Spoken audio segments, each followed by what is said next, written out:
Proverbios capítulo 10, versículo 8.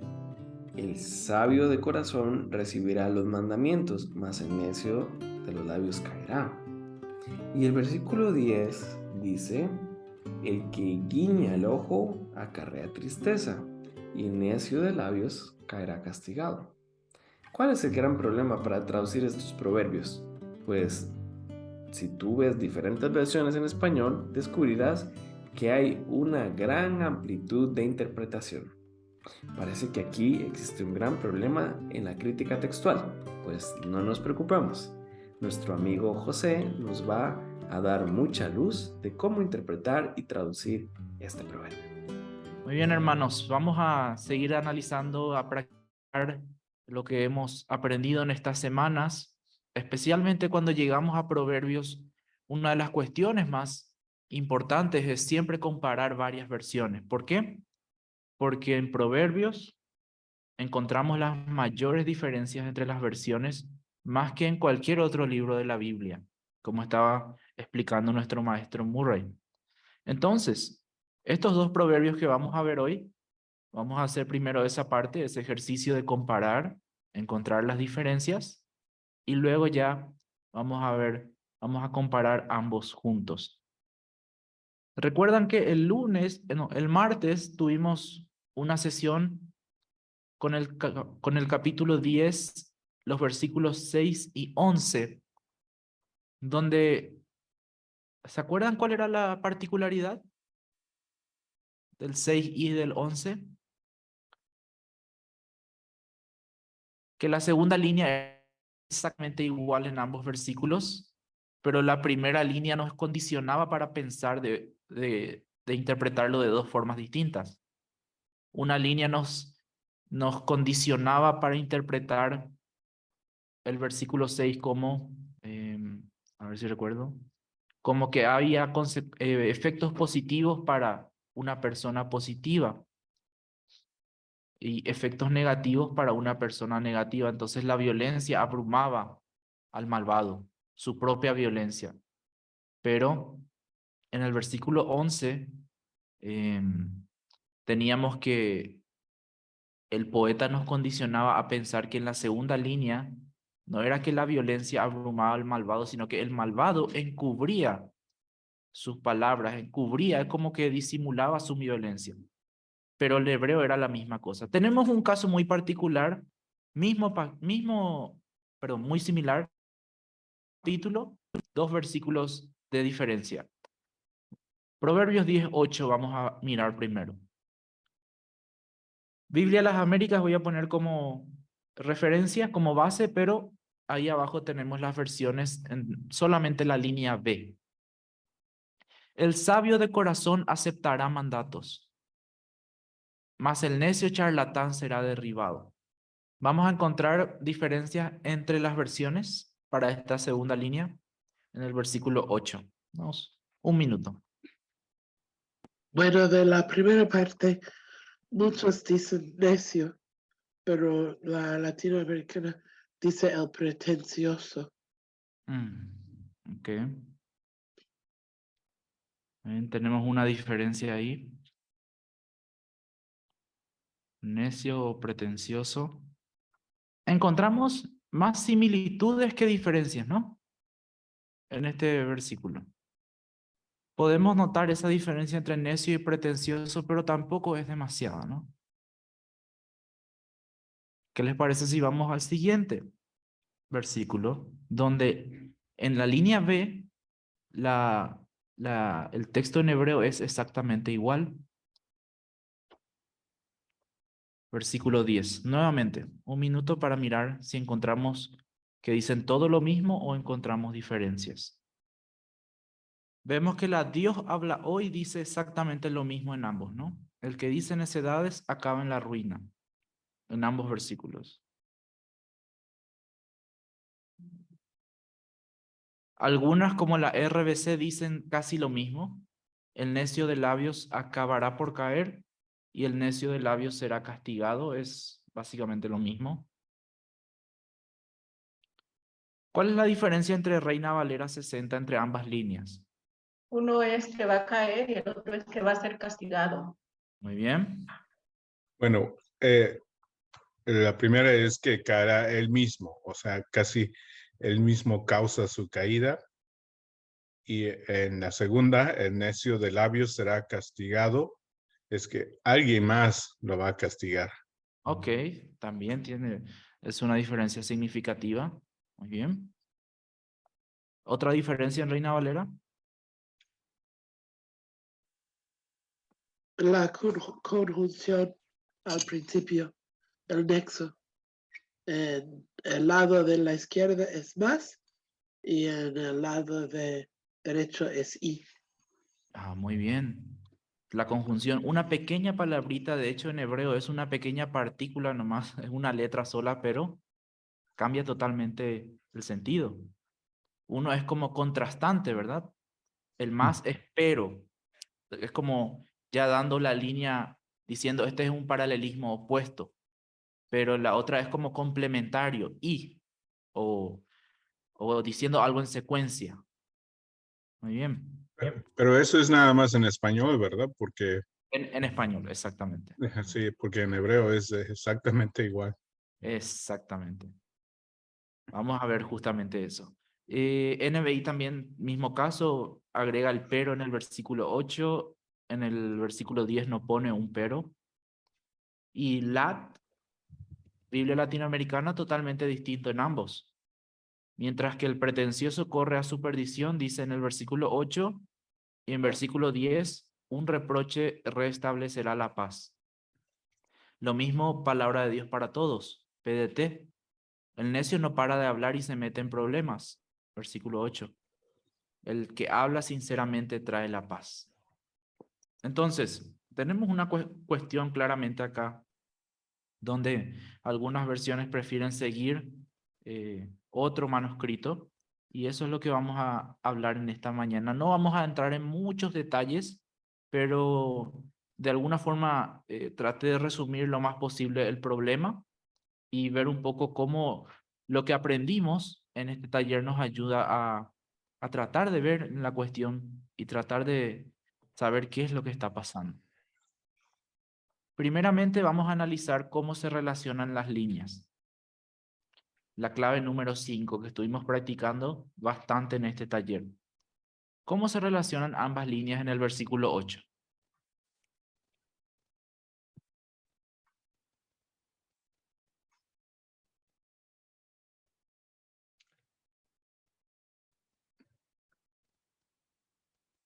Es un contraste. Claro contraste. En la primera línea tenemos que habla del sabio, en la segunda línea habla del necio. Tenemos el más, que es como un claro indicio, ¿verdad?, de que es un contraste. Y vimos que casi todas las versiones tienen pero o más en esa línea. Vamos al versículo 10.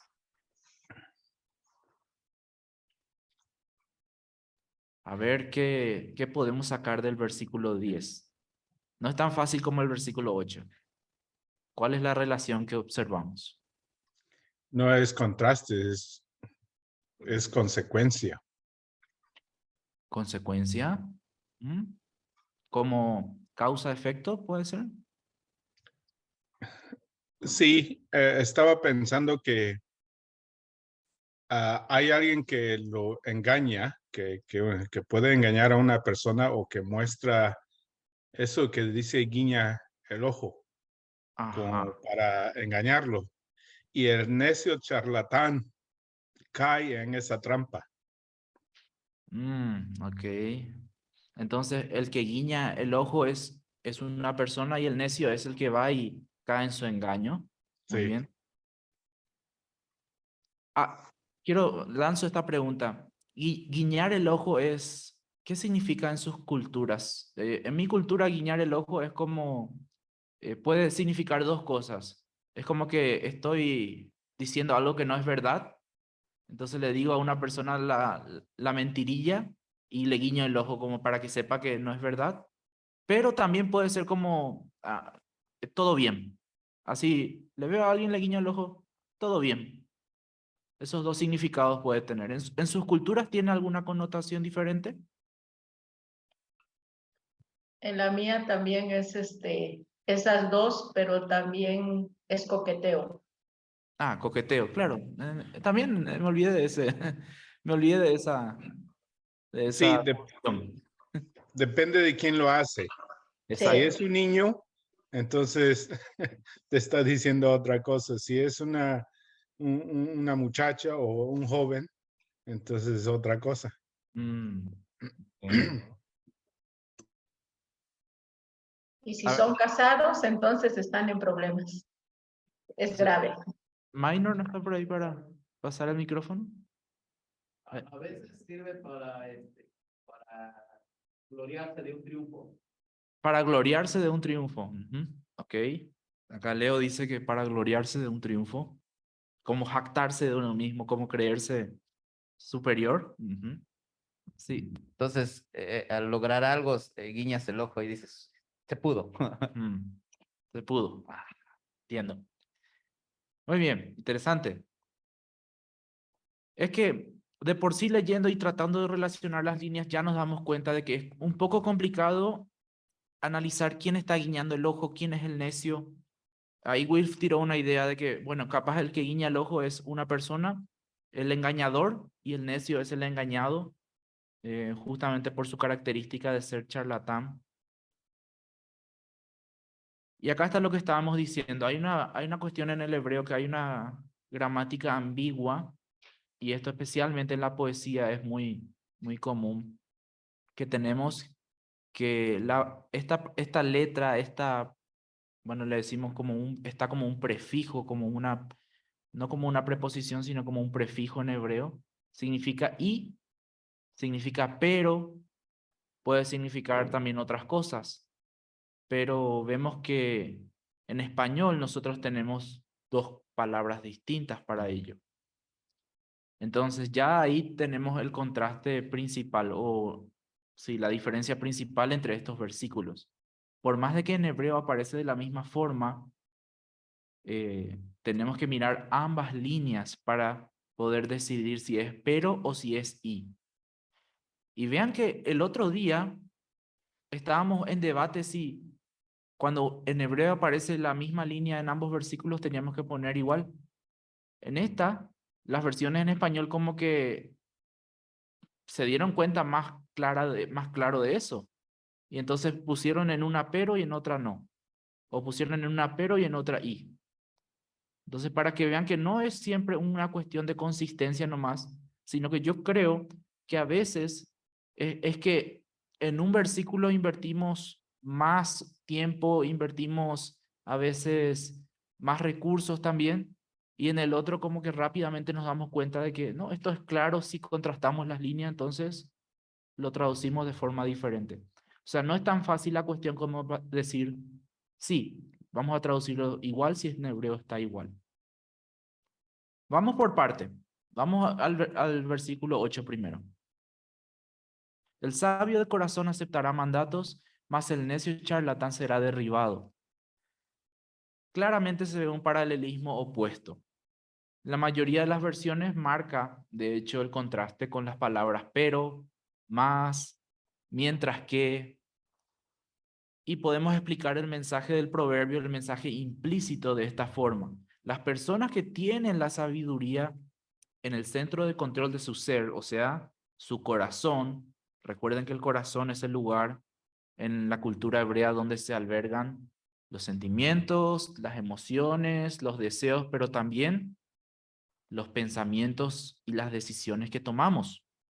Por lo que su deseo es aceptar y obedecer los mandatos de Dios. En cambio, los necios tienen la necedad en su corazón, ¿sí? En lugar de aceptar y obedecer órdenes sabias, se quejan y deliran sobre ellas en su necedad. Entonces su desobediencia conducirá a la ruina. El contraste y el mensaje son claros. El sabio acepta los mandatos, acepta lo que se le dice, es obediente. Pero el necio, ¿qué hace? ¿Por qué dice charlatán? Porque siempre quiere hablar por encima del que le da mandatos. Siempre está hablando o quejándose o diciendo, no, pero fulano no hace esto, mengano no hace esto, o ¿por qué yo ayer lo hice? Y no es que acepta el mandato, sino que responde, ¿sí? Como yo a veces hacía con mi mamá antes, ¿verdad? Que me decía algo y en vez de decir, sí, mamá, voy a hacer, era el otro, el necio, que decía, no, mamá, yo ayer hice, mi hermano no hizo, que él haga hoy. Entonces, por eso dice charlatán, como que le sale más rápido las palabras, y eso va a ser su ruina. Eso va a ser su ruina. ¿Algún problema que vean en este versículo que tengamos que hablar? Porque yo realmente no veo muchos problemas en este versículo, pero Este, en el 10 sí hay más cuestiones. Hermana profeta, cuando dijo esta parte, y esta será su ruina, algo más específico en esta parte, puede es, ser, adelante, hermano. sí, puede ser, será destruido, eso lo conducirá a su destrucción, pero se entiende que él va a ser, por su propia necedad, él va a conducirse ahí. Ujú. Pensando en que va a encontrarse en problemas o va a morir o va a sufrir o todo eso. Todo eso. La muerte, como dijimos, ya es una exageración muchas veces en proverbios, pero la palabra ruina, que vamos a investigar un poco sobre esta palabra, pero da la idea de que uno es conducido a su destrucción. Entonces, puede implicar tanto muerte física como también puede ser una hipérbole y puede significar de que esa persona va a tener muchos problemas, de que va a sufrir mucho en la vida. Ujú. Gracias.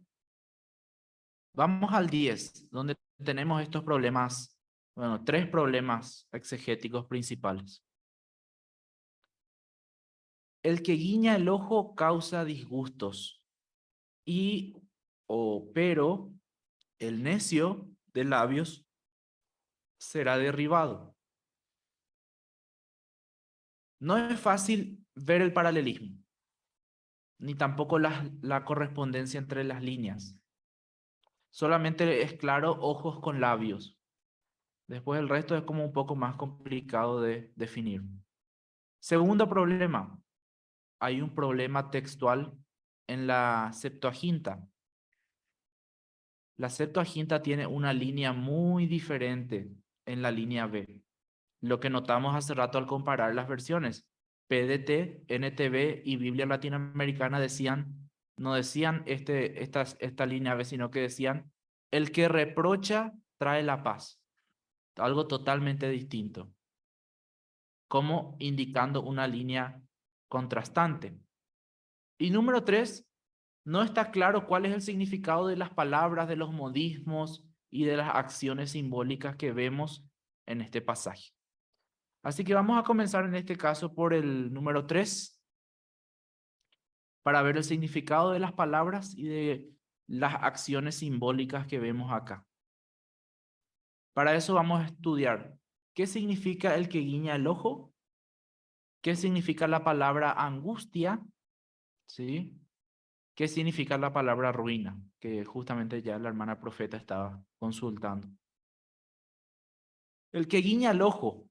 Tenemos esta misma frase en otras partes de la Escritura. Recordemos que el mejor comentario para estudiar la Biblia es la misma Biblia. El Salmo 35, por ejemplo, dice, no se regocijen en mí los que son enemigos sin causa, los que son mis enemigos sin causa. No dejes que me guiñen maliciosamente los que me odian sin razón. En ese contexto, el que guiña el ojo, una persona maliciosa. Proverbios 16:30. El que guiña el ojo trama algo perverso. El que aprieta los labios ya lo ha cometido. Otra vez, el que guiña el ojo es una persona maliciosa, es una persona que trama algo perverso. Incluso hay versiones que este versículo traducen como que el que guiña el ojo está pensando cómo engañar. Está pensando cómo engañar a alguien. 10:8, que es el tercer lugar donde aparece esta frase. Bueno, perdón. 10:10 no nos ayuda mucho a entender el significado del que guiña el ojo. Pero 16:30 sí nos da que el propósito de guiñar el ojo es tramar algo perverso. Y hay un proverbio, capítulo 6, bueno, una sección del capítulo 6, donde esta frase también aparece y creo que se clarifica un poco más el significado. El bribón y el sinvergüenza, el vagabundo de boca corrupta, hace guiños con los ojos y señas con los pies y con los dedos. El malvado trama el mal en su mente y siempre anda provocando disensiones. Por eso le sobrevendrá la ruina. De repente será destruido y no podrá evitarlo.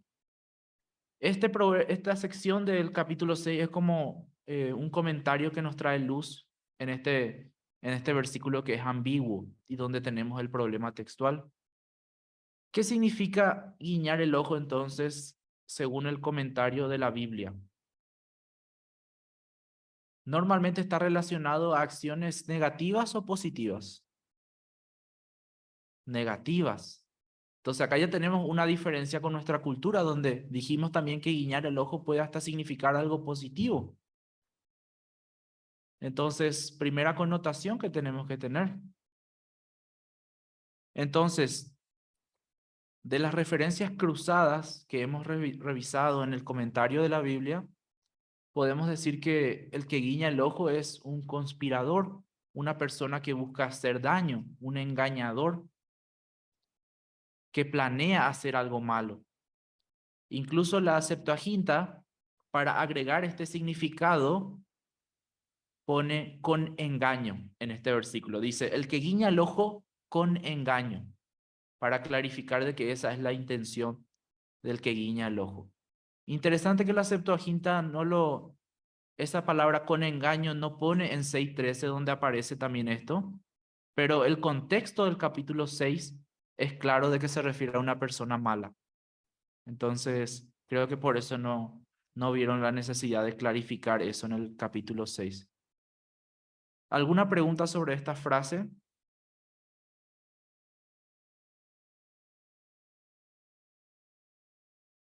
Entonces, si el que guiña el ojo de repente se puede entender como algo positivo, tenemos que pensar la forma en el resto del versículo como para mostrar bien de que es una acción negativa, de que está dando una señal de engaño en realidad, o de, ¿cómo sería? De complicidad, pero para algo malo.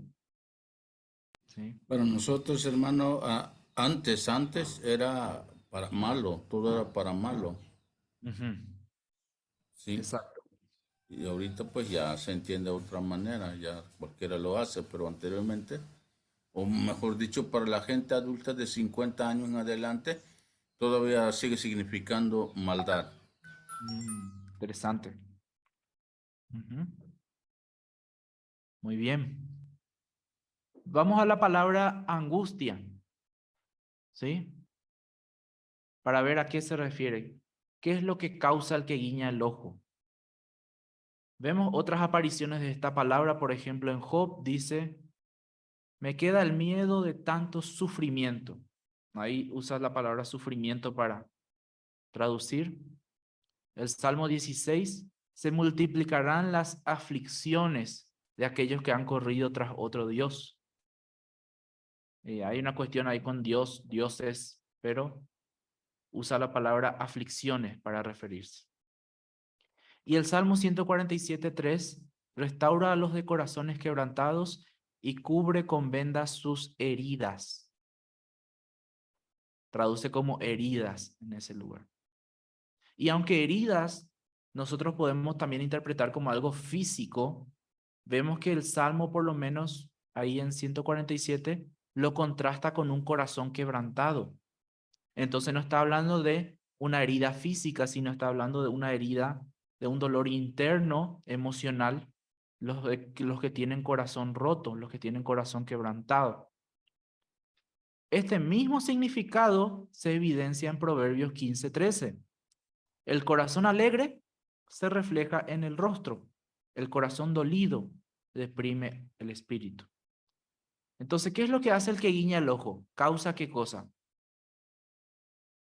Dolor, angustia, heridas internas, emocionales.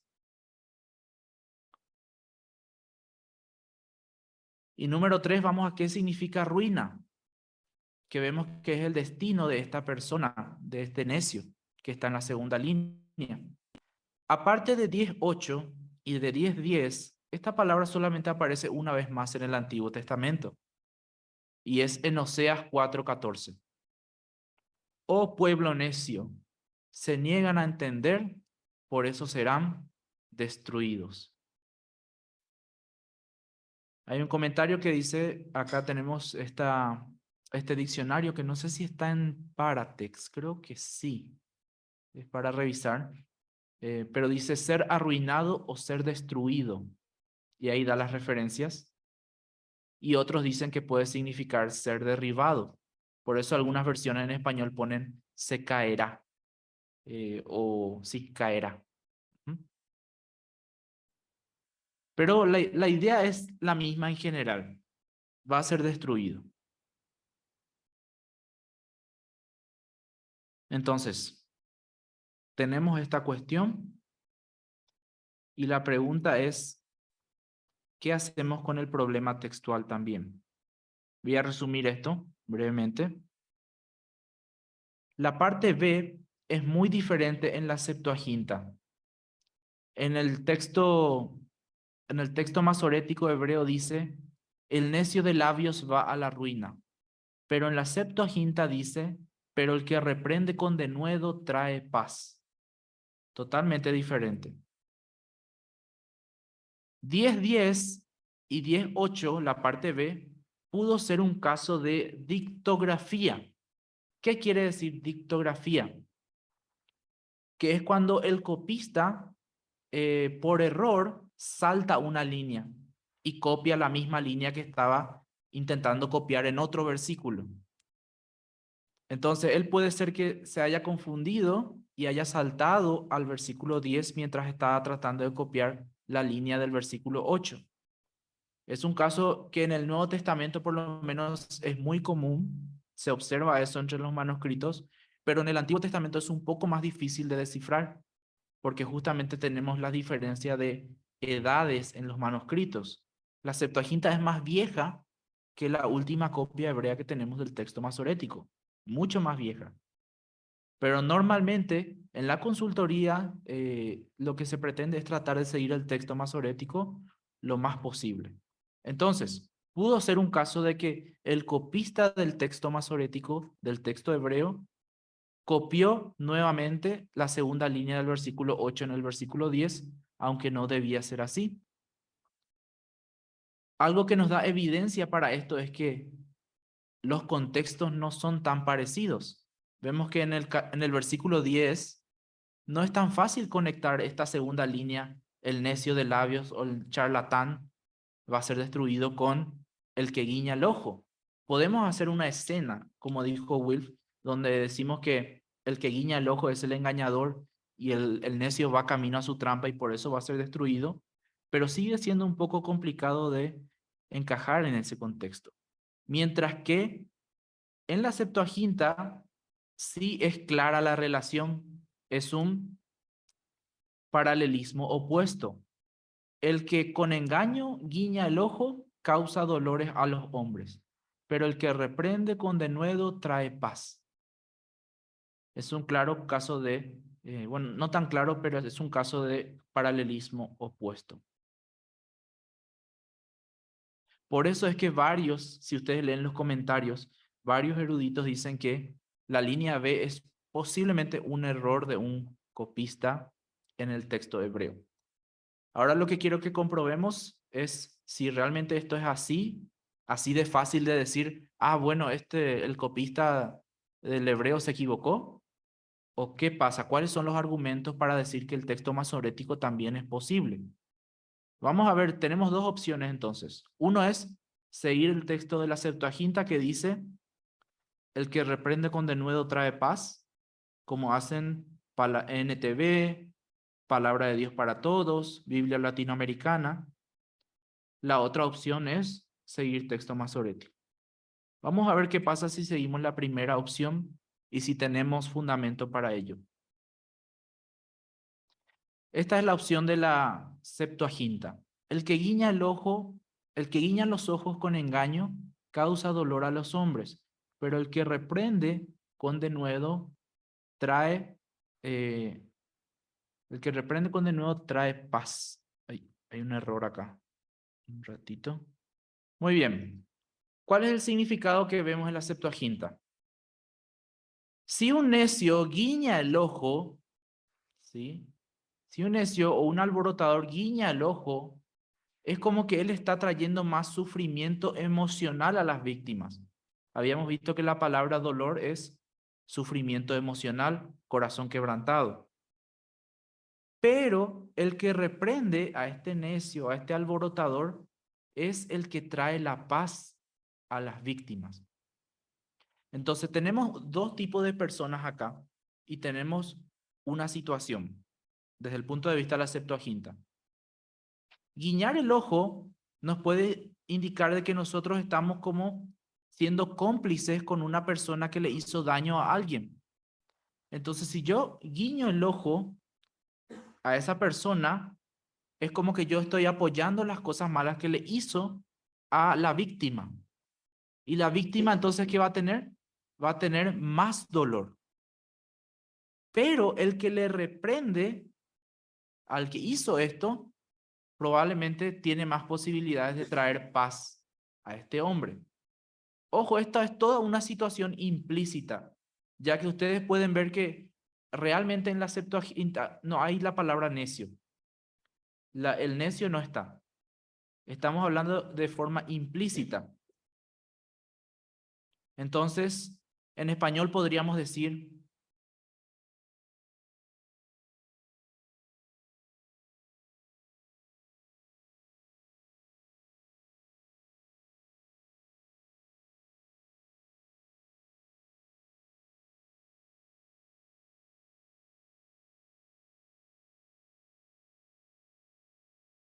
probablemente para las víctimas, pero la reprensión abierta trae la paz. Otra forma de decirlo podría ser: la reprensión abierta trae paz, las sonrisas falsas alimentan la angustia.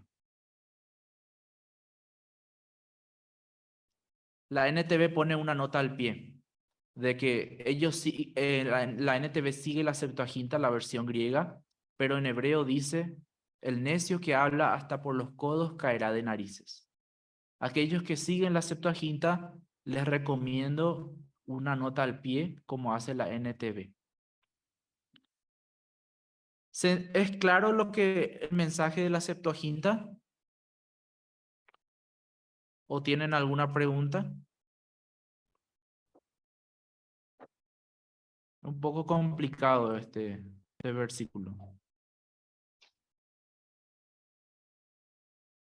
Vamos a la opción 2. Si seguimos el texto masorético. Hay un divertido paralelismo entre ojo y labios, ¿sí? Que podemos observar y podemos conectar. Y incluso el significado se puede relacionar, porque ojo se refiere a la acción de guiñar el ojo con un sentido de engañar. Y labios se refiere también a una boca que balbucea algo para engañar. Entonces, la expresión completa de guiñar el ojo y los necios de labio, de alguna forma puede mostrar una relación. Puede ser que el conspirador y el charlatán sean la misma persona. Entonces, no es más un paralelismo opuesto, sino que es un paralelismo sinónimo, o si se puede decir así, ¿verdad? Porque estamos hablando de un engañador y de un necio, de un charlatán necio. Al mismo tiempo, este necio lo que hace es causar daño a los demás y también puede disimular su verdadero objetivo guiñando el ojo, engañando a los demás. Pero tomando las dos líneas juntas, la línea B asegura a la víctima que la ruina total le espera a este conspirador. O sea que en cierta forma hay una consecuencia positiva. Bueno, sí, lastimosamente la víctima sufre, pero el proverbio está asegurando que ese engañador, que ese necio va a terminar destruido, va a caer en la destrucción. Incluso hay un proverbio que habla de esto y varios proverbios que hablan de cómo el necio cae en su propia trampa. El que extravía a los rectos por mal camino caerá en su propia fosa. Entonces, seguir la opción del texto masorético es lo que hacen la mayoría de las versiones en español. Y la posible traducción tendría que ser algo así: guiñar para engañar causa angustia. Por eso los necios parlanchines se arruinarán, o los necios charlatanes se arruinarán. Como indicando causa-efecto, ¿sí? Otra forma podría ser: el engaño termina en angustia, los necios balbuceantes terminan en ruina. Una pregunta, ¿por qué Sí. la segunda es plural? ¿Es plural o singular? Puede ser ambos. No, Bueno, no, digo, en la posible traducción en español es plural. sí, En hebreo es singular, ¿verdad? Singular en masculino. hebreo es singular, pero las Ajá. versiones a veces ponen en plural, cuando Ajá. no es muy relevante si es plural o singular. Ajá. Ujú. Pero se entiende que el que se habla del primero, de ese mismo se habla del segundo. Sí, porque en la primera línea no hay una persona. Está Ajá. todo en infinitivo. Guiñar para engañar causa angustia. Ajá. En todo caso, sería, como dice Elizabeth, si ponen en plural la segunda línea, en la primera línea tienen que poner plural también. Los que guiñan para engañar causan angustia. Por eso los necios parlanchines. O en la segunda línea sería los que engañan o los engaños terminan en angustia, pero los necios balbuceantes terminarán en ruina. Algo así.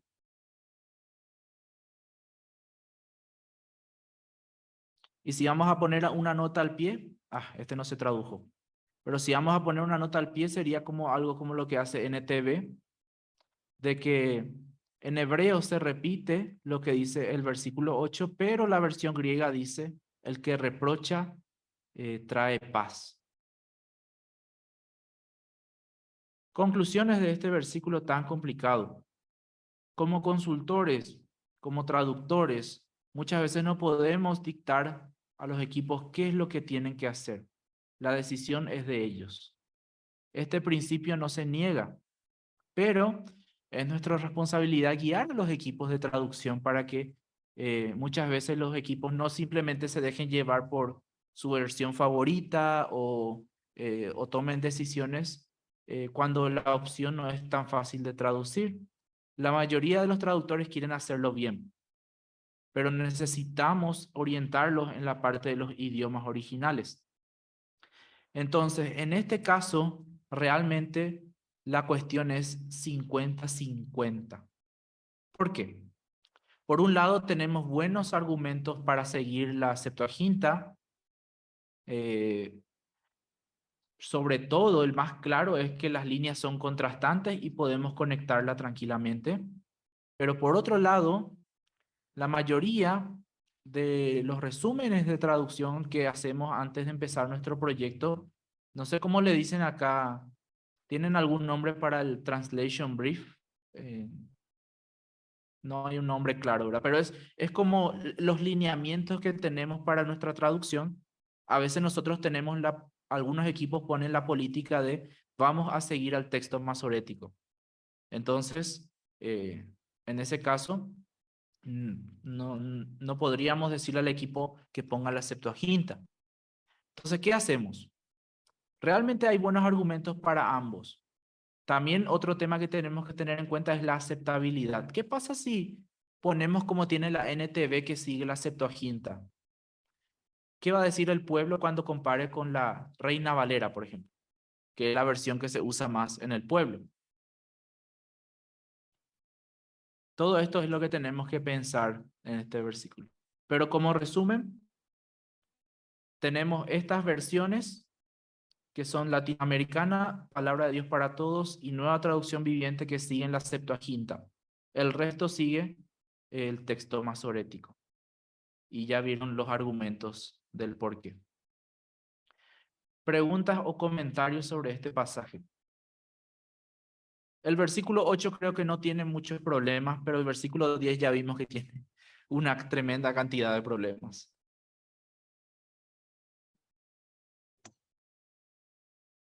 Un comentario nada más. Adelante. Es un reto, depende de cómo lo vamos a explicar, porque en otras partes o normalmente hablamos de que el texto bíblico no tiene error, ¿no? Ujú. Es un punto teológico de que el texto no tiene error. Y si explicamos que hay un error aquí, nos pueden decir, mira, ustedes mismos saben que hay error. Entonces, digo, no es que está mal escoger uno o el otro. Es cuestión de pensar cómo lo vamos a explicar y cómo podemos ser muy claro cuál es, si lo vamos a considerar como error o simplemente una diferencia de entender entre el mundo griego y el mundo hebreo, ¿no? Entonces, es para pensar, no tengo una solución. Exacto, exacto. Es para pensar, porque ustedes como traductores, yo creo que nosotros no solamente tenemos la responsabilidad de traducir. Si Dios nos puso en nuestros pueblos como traductores de la Biblia, también nos puso como maestros de la Biblia. Nosotros tenemos que también buscar enseñar al pueblo, enseñar de repente a hacer charlas con los pastores para explicar estas cosas, porque si no, en el Nuevo Testamento mismo, ¿cómo explicamos que las versiones tienen de forma distinta? En el Nuevo Testamento es un poco sencillo incluso a veces de decir, acá el escriba se equivocó, acá estaba mirando otra parte cuando copió esto, y es claro el error. Incluso hay errores que son claras agregaciones o claras adiciones al texto para que el texto diga algo que esté igual en otro pasaje paralelo. Tenemos el caso de Mateo 18:11, que Mateo 18:11 no está en los manuscritos, la parte que dice que el Hijo del Hombre vino para servir y no para ser servido, pero en Lucas ese texto está claramente. Entonces, ¿qué hacemos nosotros como traductores? Yo creo que Dios también nos llamó a enseñar a la gente y de que eh, una de las cosas que tenemos que enseñar es que a pesar de todas estas diferencias, Dios conservó el mensaje principal de la Biblia de forma fiel. Realmente existen muchas diferencias en la Biblia, más de 400.000 solamente en el Nuevo Testamento. Imagínense. Y en el resto de la Biblia, en el Antiguo Testamento es más difícil la cuestión porque la traducción de la Septuaginta, que es una traducción, es más vieja que el último texto masorético que tenemos, incluso 1200 años más vieja. Entonces, no es fácil la cuestión, realmente. Por eso animo mucho a los equipos a usar notas al pie, pero no se queden ahí. La gente no lee las notas al pie si no se las enseña, si no se las predica. Por eso es que traemos esta cuestión también en el taller de Proverbios, porque es nuestra responsabilidad también enseñar a la gente las posibles situaciones que causaron estas diferencias en los textos. Y para su tranquilidad, yo les digo, hay muchísimas diferencias, pero ¿saben cuántas son realmente significativas? Y yo diría menos del 2%. Son realmente significativas que cambian o tergiversan totalmente una parte de ese mensaje. Pero ¿saben cuántos de esos errores tergiversan el mensaje principal de la Biblia? 0%. Ninguno de esos errores son como para decir, "Ah, Jesús no fue el Hijo de Dios o Jesús nos salva". Ninguno. El mensaje de la Biblia es consistente. Entonces, estas cosas ustedes están llevando ahora y yo espero que Dios los pueda usar a ustedes para enseñar este tipo de diferencias también en sus iglesias. Otro comentario, otra pregunta antes de pasar al siguiente texto. Hermano Leo. Creo que el micrófono puede quedar por ahí nomás ya para... Bueno, como traductor, a veces creo que también algo que también a veces sería bueno considerar es tomar el verso que más nos dé paz en el corazón Ujú. para hacer la traducción. En mi caso, yo siento mejor paz como lo tienen las otras versiones que con el texto masorético. No sé, a lo mejor puede ser que haya sido un error del copista o como dicen, pero me gusta más, me gusta más y creo que comparando versiones son más las que usan ese texto que las que usan en la Septuaginta. Entonces, todo eso tomo en cuenta a veces para tomar una decisión. Exacto, exacto. El hermano León lo planteó como que lo que me da paz en el corazón, en términos de traducción de la Biblia, ese criterio se llama aceptabilidad. ¿Qué es lo que se va a aceptar? ¿Qué es lo que yo acepto y qué es lo que mi pueblo va a aceptar también cuando revise mi traducción y compare con otras versiones? Ujú. Hermano Beinardo. Creo que una buena opción sería hacer de las dos maneras, ¿no? Usando notas de pie, podemos ponerlo ahí en algún lugar y Sí, eso sería bonito. Para mí, cualquiera de los dos me gusta, pero no puedo poner los dos en el mismo. exacto. Pero sería una opción de hacer de las dos maneras y ponerlo en algún lugar. Exacto. Una de las cosas que comentaste es apenas de enseñar, y creo que sí, es bueno enseñar cuando tengamos oportunidad.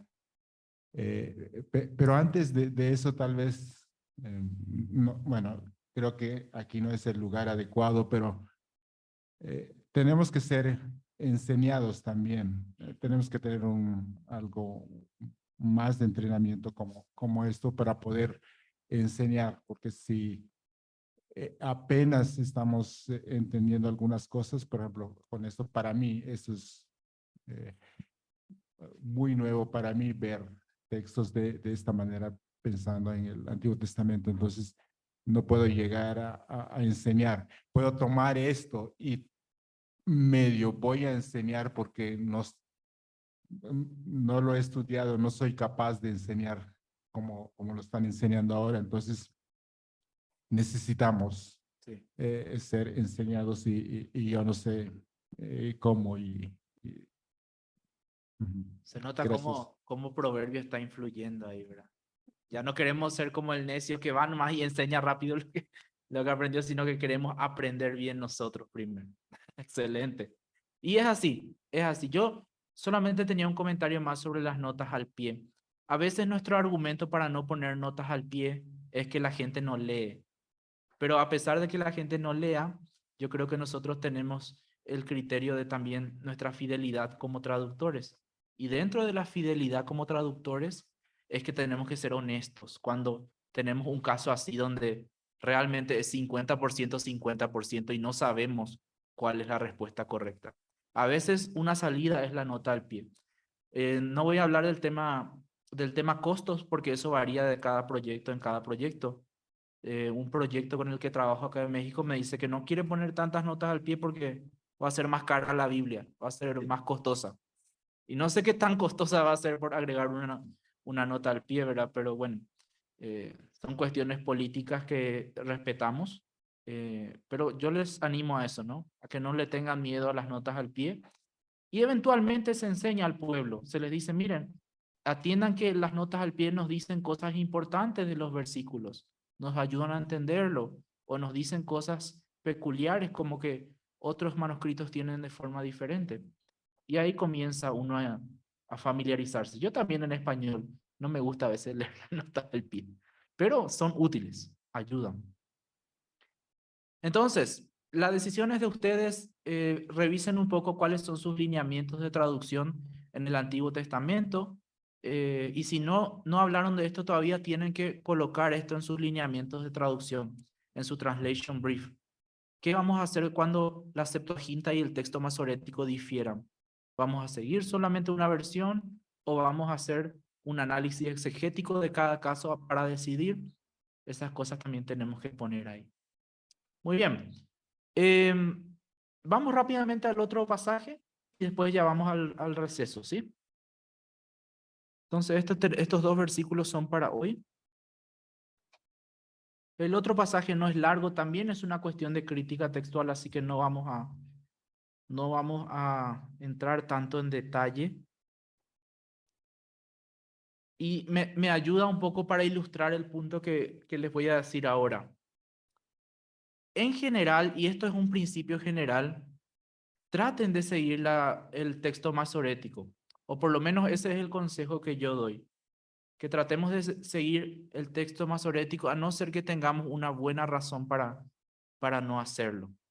Si el texto del texto masorético es claro, tiene relación con el contexto, y no tenemos ningún buen argumento como para decir, acá la Septuaginta tiene algo mejor, entonces normalmente se recomienda que sigan el texto masorético. Este versículo nos va a ayudar un poco para ilustrar esto. Literalmente. Nada más pregunta. Sí.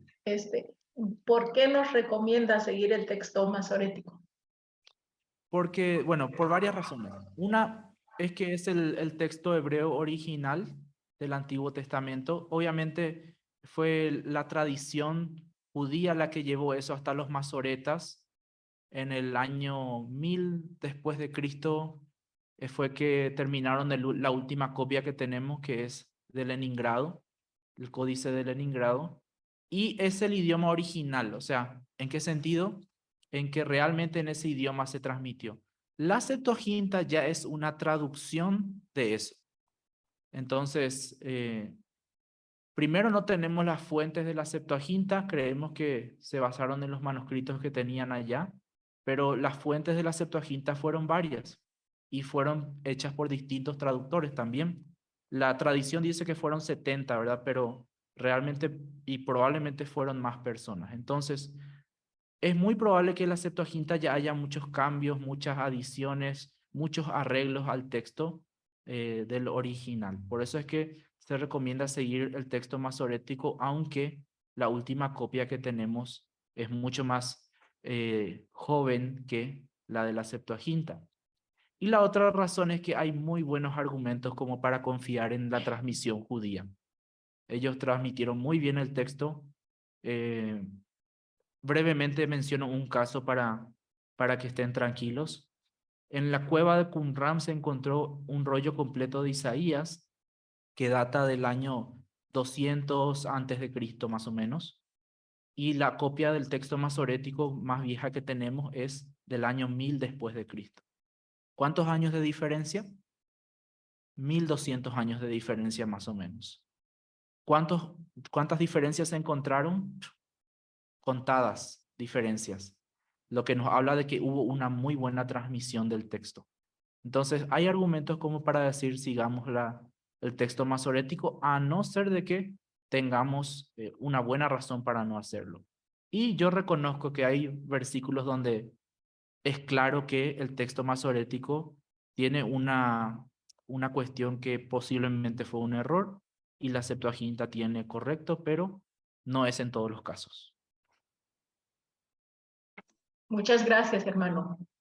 En algunos casos son interpretaciones del Exacto. hebreo que tiene la Septuaginta. Entonces, en lugares donde el hebreo nada más, o la palabra en hebreo solamente aparece una sola vez, ahí es donde nos ayuda la Septuaginta, cómo entendieron esa palabra en ese tiempo. Exacto. Y un recurso, si quieren entrar más en detalles, Creo que todos conocen el canal de Andrew y de Beth de Aprender Hebreo, ¿cómo es? Aleph con Beth. Sí, conocen el canal, ¿no? He visto que también ya sacaron videos de crítica textual en el Antiguo Testamento, en español. Así que hay muy buenas explicaciones, muy buenos videos que pueden encontrar. Vayan al canal de YouTube y van a encontrar. Yo voy a enviarles el link después. Pero muy buenos videos. Yo estuve viendo eso con mis estudiantes de exégesis y les gustaron mucho porque son explicaciones fáciles de cómo funciona la Septuaginta, cómo funciona el texto masorético, etcétera. Vamos a ver. Sí, no es el canal de Aleph con Bet, sino que es, les voy a decir rápidamente. Están acá, ¿no? Ahí pueden pedirle una clase especial de, acá muestro en el, está mostrando. Vive en Oaxaca. Sí, viven acá, ¿no? Se llama Gramática Hebrea _medio Aleph with Bet. Y tiene 9 episodios de crítica textual del Antiguo Testamento. Les pondría 1 hora, pero tenemos que avanzar. Son muy buenos los videos, yo estuve viendo. Excelente trabajo. Muy bien. ¿Cómo es, hermano? Gramática hebreo. Gramática Hebrea Aleph with Bet. Ya cuando ponen gramática hebrea Aleph ya les tiene que aparecer como ahí una opción de buscar. Ok. Gracias, hermano. Dale. Muy bien, vamos rápidamente a este versículo y ya les dejo con su descanso. Empezamos un poco tarde de todas formas hoy, así que creo que estamos bien.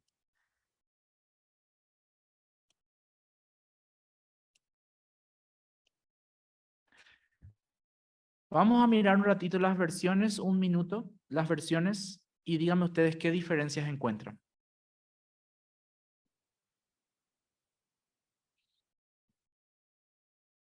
Solamente está la línea B otra vez en las otras versiones para encontrar las diferencias. Conseguir tesoros con lengua mentirosa es un vapor fugaz, es buscar la muerte.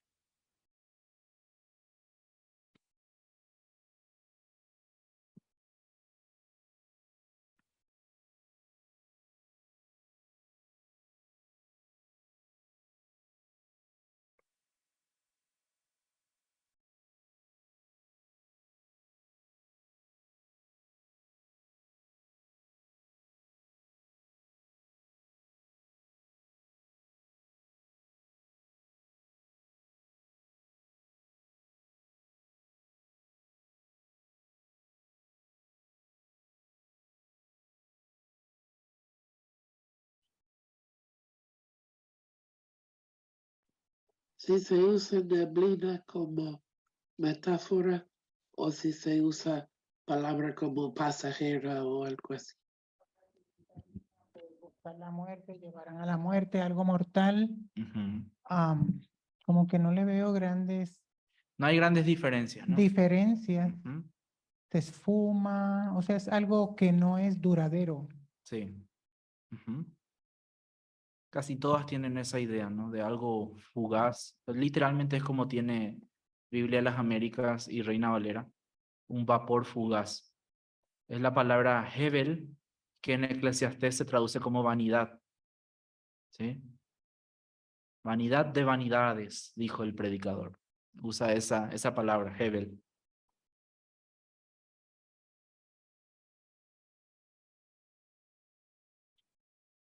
Ajá. No hay muchas diferencias, ¿no? Meinardo, ¿quieres apuntar algo?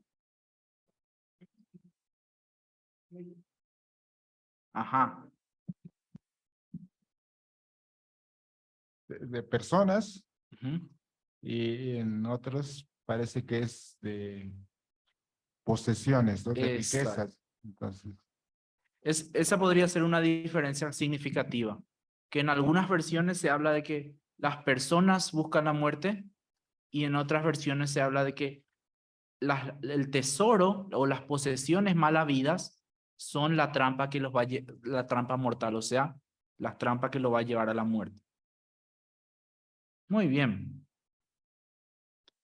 Nuevamente tenemos una cuestión acá, texto masorético versus Septuaginta, aunque no es tan complicado como el versículo anterior. Los que siguen el texto masorético tienen buscar la muerte como refiriéndose a las personas. Por ejemplo, Reina Valera 60, aquellos que buscan la muerte, o Biblia de las Américas es buscar la muerte. La otra opción es la Septuaginta. Después pueden mirar con más detalle los PowerPoint. La otra opción es la Septuaginta que dice que tiene trampa o lazos en vez de muerte así como tal. Aunque podría ser incluso sinónimos o un simbolismo o sinécdoque, la trampa de la muerte. TLA sigue esta opción. No pone nada de neblina, nada de algo fugaz, sino que directamente ponen son una trampa mortal refiriéndose a las posesiones. Y están las versiones que mezclan, que ponen ambos significados en el texto. NTV es una neblina que se esfuma y una trampa mortal. NBI se esfuma como la niebla y es mortal como una trampa. En ambos casos se refiere a las posesiones. ¿Sí? Entonces, tenemos tres opciones. La mayoría de los textos en hebreo, un vapor disperso para los que buscan la muerte. En algunos manuscritos, la Septuaginta y la Vulgata latina, persigue la vanidad hasta los lazos de la muerte. Y la NTV y la NBI, que siguen el texto masorético para la palabra fugaz, pero siguen la opción de trampa para la segunda parte. Realmente en el texto masorético el mensaje es claro. Aquellos que acumulan riquezas mediante el engaño encontrarán que sus ganancias mal habidas se han desvanecido en el aire. Lo que es más, su crimen resultará en la muerte, por lo que es como si estuvieran tratando de morir o deseando la muerte. O más proverbialmente, hacerse rico deshonestamente es el sueño vacío de los deseosos de muerte. Su mensaje se ajusta a la principal característica de Proverbios. Es impactante, es irónico, o sea, realmente nadie está buscando su muerte, pero el buscar algo es como que esté buscando su propia muerte. El buscar estas riquezas mal habidas, estas riquezas que vienen de fuentes sospechosas, de cosas malas, es como buscar la muerte. Al final es algo que se va a desvanecer, algo que va a pasar, y el rico, o el que se hizo rico deshonestamente, va a encontrar simplemente su muerte. En este caso no tenemos muchos problemas en el mensaje implícito. ¿Qué hacemos cuando no tenemos muchos problemas en el mensaje implícito con el texto masorético? A ver.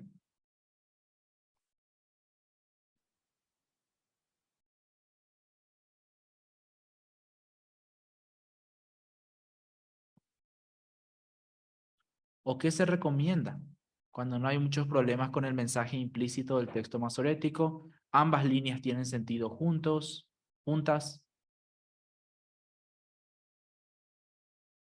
No hay razón para no seguir el texto masorético. Aunque la Septuaginta dice de otra forma, o pueden hacer una decisión salomónica como hacen NTV y NBI, que mezclan ambas interpretaciones. También es una opción. Un proverbio similar: la piedra es pesada y la arena una carga, pero la ira de un necio es más pesada que ambas. Recuerdan que habíamos discutido mucho de quién se refiere la ira y a quién le va a afectar como una piedra pesada. Una de las opciones era que al mismo necio. Lo mismo está transmitiendo este pasaje. Acumular riquezas mal habidas es como cargar arena o piedras en un costal que llevamos en la espalda y que tarde o temprano, de tanto que cargamos, nos va a terminar rompiendo la espalda. Ese es el mensaje de este versículo. ¿Preguntas?